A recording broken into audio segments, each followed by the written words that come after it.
जब एक बेरहम स्कैमर गलत शख्स से मिलियनों डॉलर चुरा लेता है तो वो सिर्फ एक इन्वेस्टिगेशन शुरू नहीं करता बल्कि एक जंग छेड़ देता है। एल्विस एक मासूम औरत थी जिसने एक हाईटेक स्कैम रिंग के हाथों अपनी जिंदगी भर की तमाम जमा पूंजी खो दी।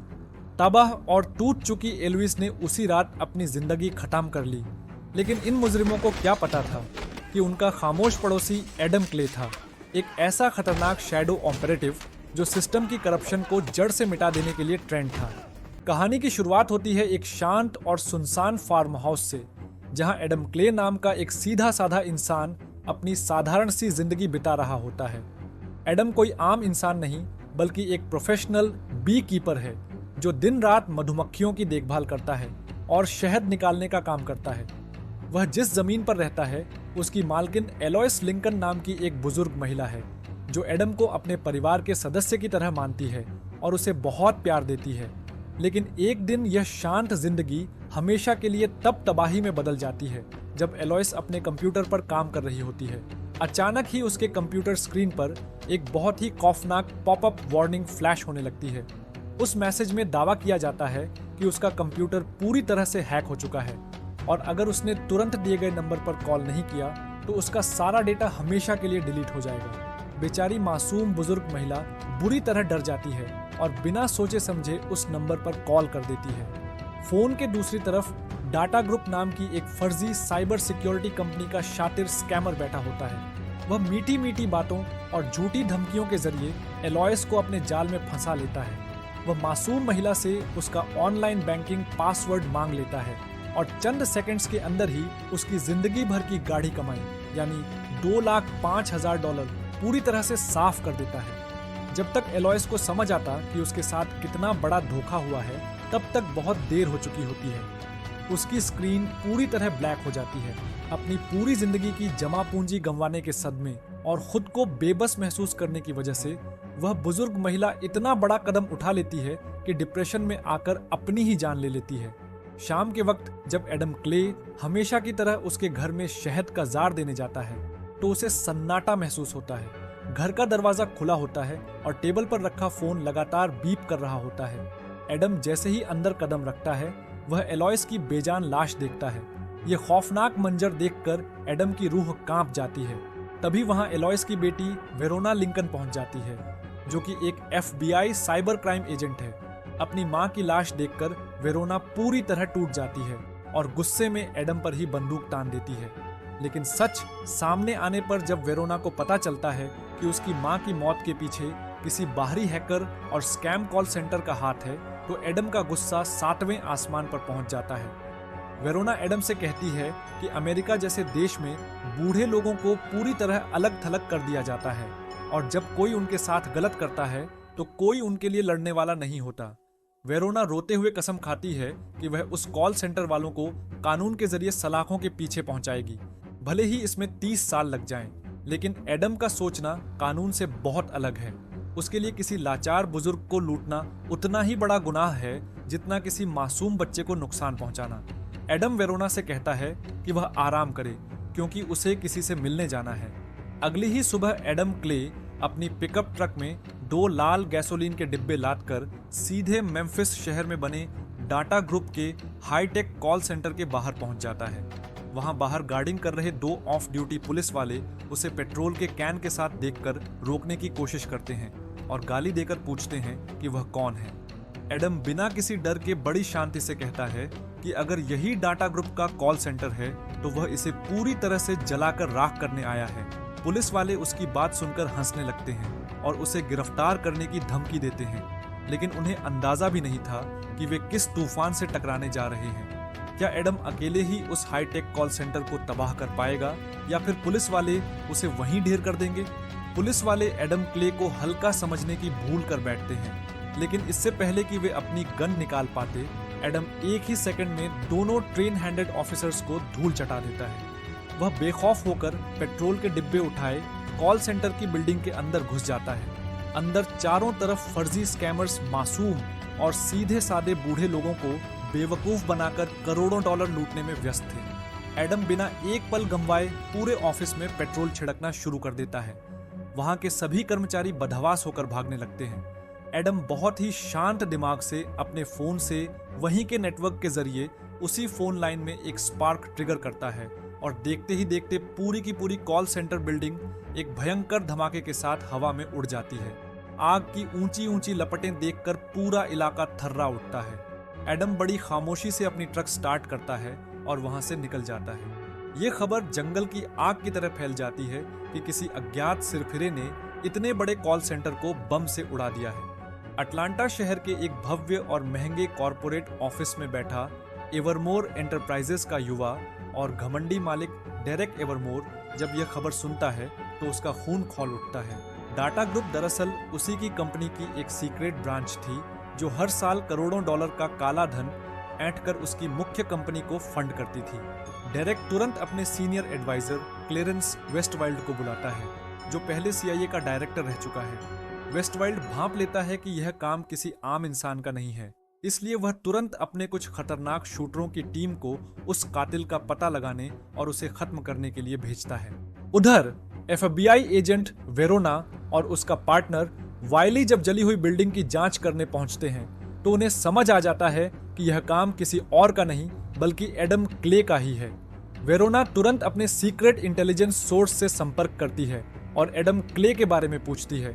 फोन के दूसरी तरफ बैठा इंटेलिजेंस अफसर बी कीपर शब्द सुनते ही बुरी तरह डर जाता है। वह वेरोना को साफ चेतावनी देता है कि इस मामले में आगे न बढ़े क्योंकि एडम कोई साधारण बी कीपर नहीं है। वह एक ऐसी सीक्रेट संस्था का हिस्सा रह चुका है जिसके बारे में जानकारी होना भी टॉप सीक्रेट क्लासिफाइड है।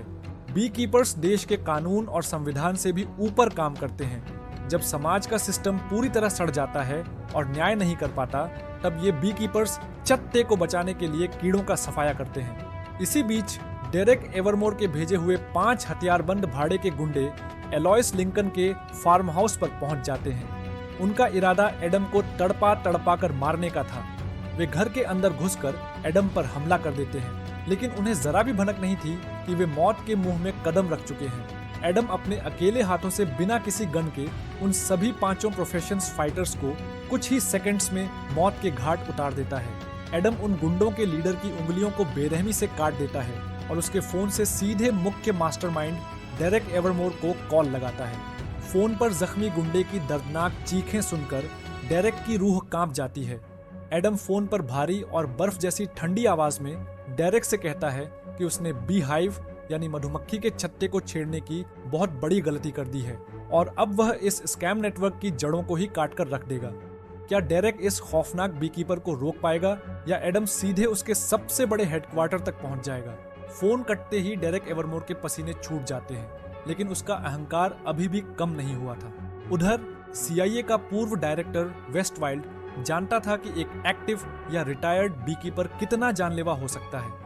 वह तुरंत एडम क्ले को खत्म करने के लिए बीकीपर प्रोग्राम की ही एक नई और सनकी एक्टिव एजेंट अनासेट लैंड्रेस को एक्टिवेट कर देता है। एडम हाईवे पर बने एक सुनसान ट्रक स्टॉप फूड मार्ट में अपनी आगे की तैयारी के लिए रुका होता है। तभी वहां बैंगनी रंग के कोट और सनग्लासेस पहने अनासेट अपनी खतरनाक ड्रम मैगजीन मशीन गन लेकर एंट्री करती है। ये सब करने के बाद वो गोली चलाती है, लेकिन आदम वहां से गायब हो जाता है। वो किलर अपनी कार से मशीन गन निकालता है और हर तरफ गोलियां चलाना शुरू कर देता है। जब आदम सामने आता है तो वो हनी का डब्बा उसके सर पर मारता है, जिससे उसके सर से खून निकालने लगता है।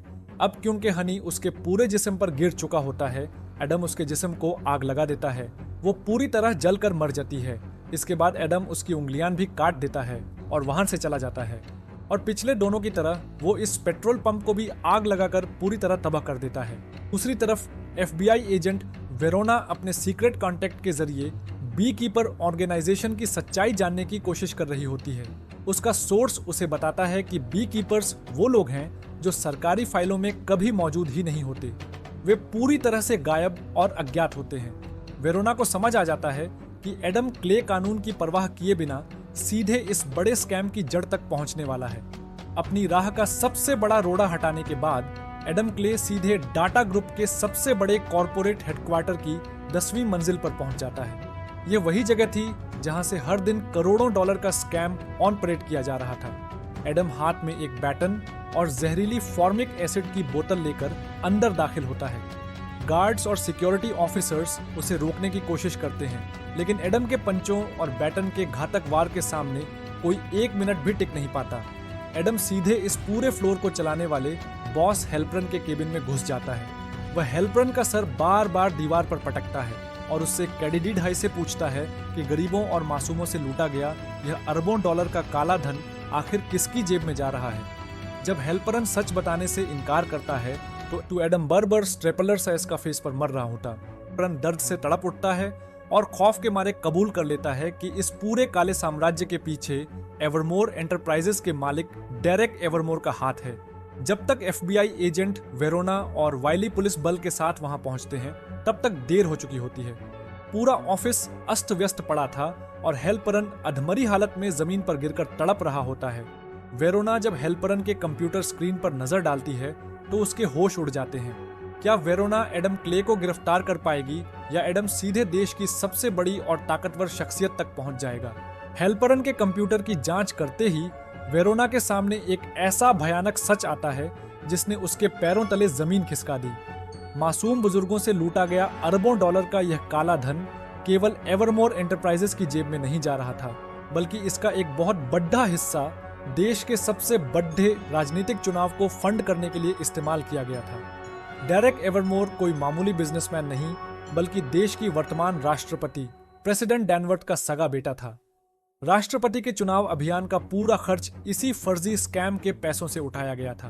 वेस्टवाइल्ड जानता था कि एडम क्ले रुकने वाला नहीं है, इसलिए वह राष्ट्रपति की सुरक्षा के बहाने पूरे बी कीपर प्रोग्राम के सभी 50 एक्टिव एजेंट्स को अलर्ट पर रखने की अपील करता है। दूसरी तरफ FBI के डिप्टी डायरेक्टर प्रिक को जब पता चलता है कि राष्ट्रपति डैनवर्थ व्हाइट हाउस में नहीं, बल्कि अपने बेटे डेरेक के वर्जीनिया बीच पर बने बेहद सुरक्षित और आलीशान एवरमोर कंपाउंड में एक चैरिटी फंडरेजर ब्रंच के लिए जा रही हैं, तो वे चौंक जाते हैं। उस कंपाउंड में दुनिया भर के कई बड़े अमीर और नामचीन लोग जुटने वाले थे। FBI को यकीन हो जाता है कि एडम क्ले का अगला और आखिरी निशाना वही वर्जीनिया बीच का एवरमोर कंपाउंड है।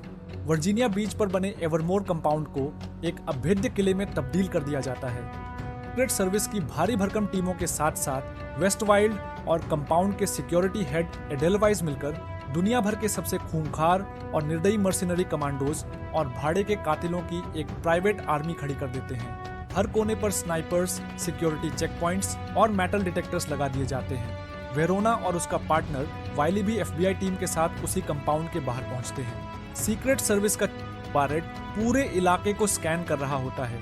तभी उसकी नजर दूर एडड हॉस्क पर कड्डाडी एंची एक लावारिस 71 मार्च एक मस्टैंग कार पर पड़ हंसती है, जिसका इंजन लगातार चालू था। उन्हें लगता है कि यह हमलावर की भागने वाली गाड़ी हो सकती है, इसलिए वे उस पर अपने स्नाइपर्स तैनात कर देते हैं। लेकिन एडम क्ले की सोच सीक्रेट सर्विस और भाड्य के कमांडो से कई कदम आगे थी। जब गाड़ियों की लंबी लाइन चेकिंग के लिए गेट पर खड़ी थी, एडम कंपाउंड के बाहर सड्डे चेक पर बने एक गटर के ढक्कन से चुपचाप बाहर निकलता है। वह बड्ढी सफाई से एक एक करके चेकिंग के लिए खड्डी गाड़ियों के नीचे रेंगते हुए सीक्रेट सर्विस की नजरों के ठीक सामने से बिना किसी को पता चले सिक्योरिटी बैरियर को पार कर जाता है। एडम बर्फ की मूर्तियों वाले डिलीवरी ट्रक के नीचे छुपकर सीधा कंपाउंड के अंदर दाखिल हो जाता है। अंदर पार्टी अपने शबाब पर थी, जहां अमीर लोग और राजनेता जश्न मना रहे थे और राष्ट्रपति डैनवर्थ भी अपने बेटे डेरेक के साथ मौजूद थी। एडम चुपके से वेटर और गार्ड्स के बीच से गुजरता है, लेकिन भीड़ के बीच FBI एजेंट वेरोना की नजर अचानक एडम पर PDDH जाती है। वेरोना तुरंत चिल्लाती है और अपनी गन निकाल लेती है। क्या Adam secret service, mercenary commandos और FBI के इस जाल से बचकर डेरेक एवरमोर तक पहुंच पाएगा? वेरोना की चीख सुनते ही पूरे कंपाउंड में हड़कंप मच जाता है। एडम क्ले बिना एक सेकंड गंवाए भीड़ का फायदा उठाकर बाहर पेटियों की तरफ भागता है। सिक्योरिटी हेड एडेलवाइज और उसके हथियारबंद मर्सिनरीज अपनी बंदूकें निकालकर मेहमानों को धक्का देते हुए एडम के पीछे लपकते हैं। सीक्रेट सर्विस और प्राइवेट कमांडोज पूरे इलाके को घेर लेते हैं, लेकिन एडम बेहद फुर्ती से पेड़ों और अंधेरे की आड़ लेते हुए एक एक करके मर्सिनरीज पर कहर बनकर टूट पड़ता है। वह उनके ही हथियारों को छीनकर पूरी सिक्योरिटी टीम का सफाया करने लगता है। उधर घर के अंदर केबिन में प्रेसिडेंट डैनवर्थ अपने बेटे डेरेक के साथ मौजूद थी। तू भी FBI का डिप्टी डायरेक्टर खुलासा करता हाँ, जांच में यह साफ हो चुका है कि प्रेसिडेंट के इलेक्शन कैंपेन की फंडिंग सीधे इस साइबर स्कैम के काले धन से हुई थी। ये सुनकर राष्ट्रपति डैनवर्थ के होश उड़ जाते हैं। उन्हें एहसास होता है कि उनके अपने ही बेटे ने सत्ता की खावट में उन्हें और पूरे देश को धोखे में रखा था। बाहर गोलियों की तड़तड़ाहट और धमाकों से पूरा कंपाउंड थर्रा उठता है। वेस्टवाइल्ड और एडेलवाइस समझ जाते हैं कि एडम क्ले को रोकना नामुमकिन है। एडम अपनी पुरानी 71 मार्च एक मस्टैंग कार के ट्रंक में छिपे भारी भरकम हथियारों का इस्तेमाल करके एक एक करके सभी स्नाइपर्स और सीक्रेट सर्विस एजेंट्स को ढेर कर देता है। एडेलवाइस खुद एडम के सामने आता है, लेकिन एडम के खौफनाक दांव पेचों के आगे वह कुछ ही पलों में दम तोड़ देता है। अब एडम सीधे उस केबिन का दरवाजा तोड़कर अंदर दाखिल होता है, जहां डेरेक, उसकी मां प्रेसिडेंट डैनवर्थ, वेस्टवाइल्ड और FBI एजेंट वेरोना मौजूद थे। वेस्टवाइल्ड एडम को रोकने की कोशिश करता है, लेकिन एडम बिना किसी झिझक के उसे वहीं गोली मार देता है। डेरेक खौफ के मारे अपनी ही मां के पीछे छुपने की कोशिश करता है और अपनी जान की भीख मांगने लगता है।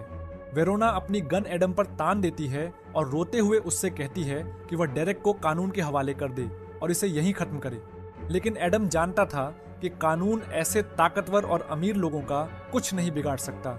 वह बड़ी ठंडी आवाज में कहता है कि जब पूरा सिस्टम सड़ जाता है तो चत्ते का संतुलन बनाए रखने के लिए डीमको को मारना ही पड़ता है।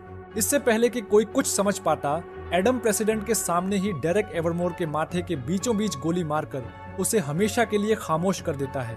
वेरोना के पास एडम पर गोली चलाने का पूरा मौका था, लेकिन अपनी मां के साथ हुए अन्याय और एडम के मकसद को समझते हुए वह अपनी ट्रिगर से उंगली हटा लेती है।